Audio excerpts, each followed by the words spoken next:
ربنا ظلمنا أنفسنا وإن لم تغفر لنا وترحمنا لنكونن من الخاسرين। যথাযোগ্য মর্যাদায় রংপুরের কাউনিয়া উপজেলা প্রশাসন আয়োজনে শহীদ বুদ্ধিজীবী দিবস পালিত হয়েছে।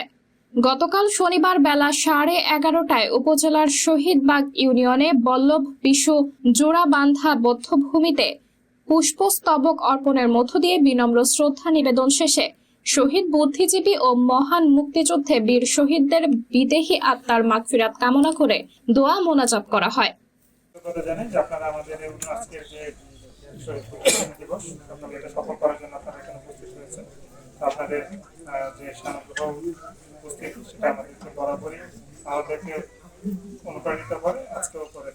পরে উপজেলা নির্বাহী কর্মকর্তা মোহাম্মদ মুহিদুল হকের সভাপতিত্বে শহীদদের স্মরণ সভায় বক্তব্য রাখেন বীর মুক্তিযোদ্ধা মোহাম্মদ রজব আলী।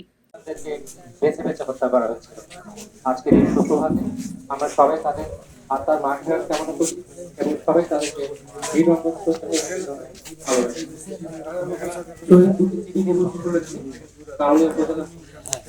থানা ভারপ্রাপ্ত কর্মকর্তা এস.এম. শরীফ এবং যারা মুক্তিযুদ্ধ করেছেন সেই সকল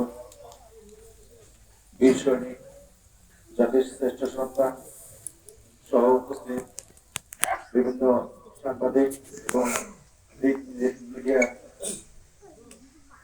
সদস্যবৃন্দ এবং সম্মানিত উপস্থিতি, আসসালামু আলাইকুম। আমরা জানি 14 ডিসেম্বর একটি স্মরণীয় দিন। বাঙালি জাতিকে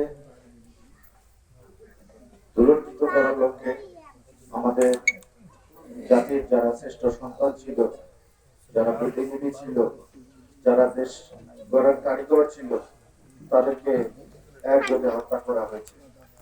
উপজেলা প্রকৌশলী আসাদুজ্জামান জেমি, উপজেলা কৃষি অফিসার মোসাম্মদ তানিয়া আক্তার, প্রকল্প বাস্তবায়ন কর্মকর্তা মোহাম্মদ মিসবাহুর রহমান, শহীদবাগ ইউনিয়ন বিএনপির আহ্বায়ক আব্দুর রশিদ মণ্ডল, সদস্য সচিব সেকেন্দার আলী বিএসসি প্রমুখ।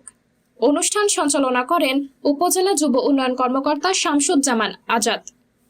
দিবসের অনুষ্ঠানে বিভিন্ন দপ্তরের কর্মকর্তা, শিক্ষক, শিক্ষার্থী, সাংবাদিক সহ নানা শ্রেণী পেশার ব্যক্তিবর্গ উপস্থিত ছিলেন। সাবরিনা জলিল, সবার কথা।